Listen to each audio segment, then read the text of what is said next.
What does Airbnb and Tinder have in common? Commitment issues. Hi, I'm Debbie with Keyrenter Property Management.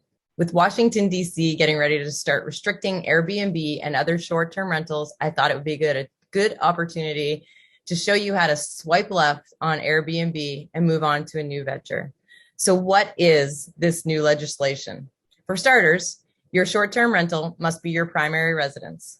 This means in order to qualify as your primary residence, you must show proof of the homestead tax deduction. Number two, you cannot be absent for more than 90 days of the year. And last but not least, you must get a short-term rental license. On April 10th, if you do not have the short-term rental license, you will be restricted from Airbnb.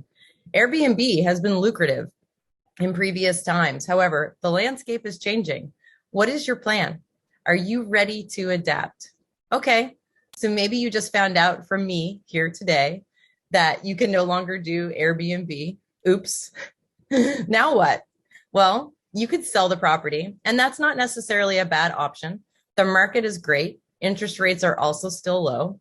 Or maybe you could consider a long-term rental. Wait.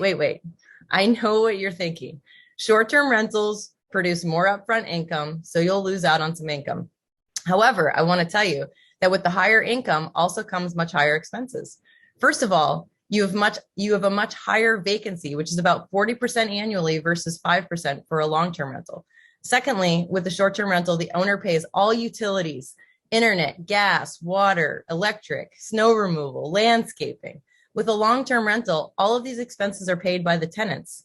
If you're using a short-term rental management company, then you're probably paying about a 20% management fee plus another 3% to Airbnb versus a long-term rental, which is about 8 to 10% a month.